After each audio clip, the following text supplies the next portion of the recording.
I'm rebuilding my annual garden today, getting started on it anyway. Hurricane Ian just completely destroyed this garden, except for a couple raised beds over here. Blew my greenhouse away. It blew one shed away, destroyed another shed, which we've replaced. I'm going to turn this into a raised bed garden, along with the propagation area and maybe a couple rows in the ground. I'm still debating how I'm going to do that.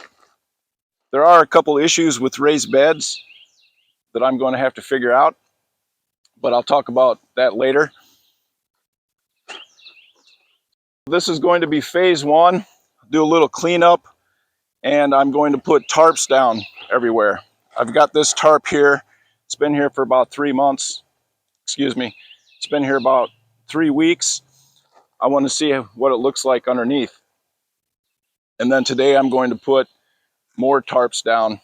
So before I talk about the raised bed plan, I'll give a quick tour of what we got going on right now. Right here is where my greenhouse was. That was totally destroyed. And there were a lot of seeds in the greenhouse. These pigeon pea plants are a result of the seeds being scattered all over the ground. You can still see the landscape fabric on the ground. And this grass, it started poking up long before Hurricane Ian. The landscape fabric didn't phase that at all. You can see that there are still rows right here in this part of my garden, covered in weeds and a few sweet potatoes. I'm not sure exactly what I'm going to do with this. And right here is where my cucumbers were and some tomatoes. Had a lot of tomatoes in this area. These were my trellises. Hurricane Ian really bent them up. Right here there was a shed on a wooden platform. I've tore up the platform. What's completely amazing to me is that even though this shed was probably here for over 10 years, there's still grass growing underneath it. It's this Cogon grass. So the Cogon grass would grow over here, and the roots would come way under the shed, and more grass would grow under the shed. That's how bad Cogon grass is. It's hard to get rid of. So I'm going to tarp this whole area today. But first I want to pull up this tarp and see what it looks like underneath. Okay, I'm going to pull this tarp back so I can take a look at what happened over the last 3 weeks to the weeds that were here.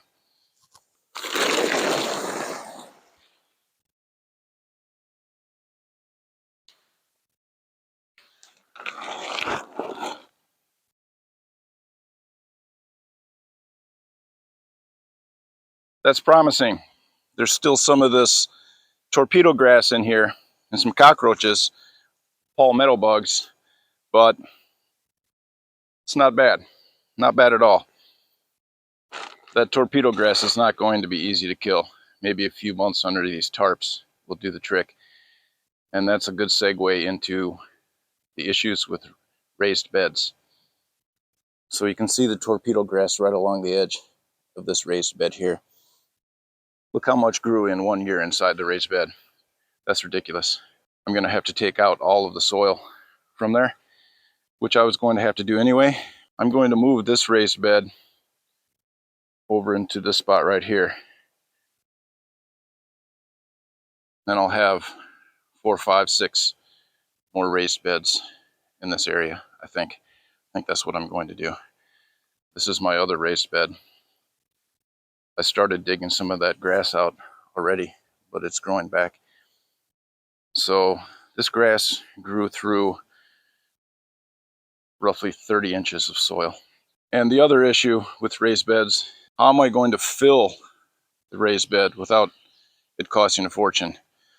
Both of these raised beds are completely filled with material from my food forest and mulch piles. I might not be able to do that with 4, 5, 6 raised beds, but I'm going to try. Okay, I'll put the tarps down now. I need to think about this off camera for a second. I went ahead and weed whacked one more time just to help those weeds to die. I cut back the pigeon pea, take that out back and use it as chop and drop. I pulled up the sweet potatoes that I could find. I'll transplant those into the food forest. Over here, I laid down a tarp already, taking advantage of all this extra plywood that I have that used to be the floor for this shed. I don't want those weeds coming back. And I've decided that this spot right here, I'm going to turn it into a propagation bed. I'll reuse the floor structure from the shed as kind of a little raised bed for propagation. I weed whacked well past where I'm going to be laying down the tarp. Basically, I don't want grass way out here getting sunshine and then feeding the roots under the tarp. I'll have to keep weed whacking as time goes. So the last step will be putting down the rest of the tarps. All right, I've got the tarps down. I didn't quite have enough tarps, so I ended up using some of the cardboard and the plywood that was once the floor for that shed that blew away.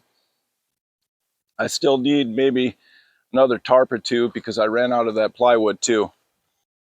I think this will have no problem taking care of the minor weeds, but I'm a little skeptical about the Cogon grass and the torpedo grass, the rhizomes that go underground. It's really hard to kill those. So I might end up doing this every season. We'll see. It might take several seasons to get rid of that because we still have that grass growing all over. Roots go under here. The grass is still getting the sun. Photosynthesis is happening. So I'm not really sure. And right over here, the two raised beds that I already had set up, I went ahead and draped the tarps over them for now, just for a couple weeks. Hopefully that will starve those grasses a little bit.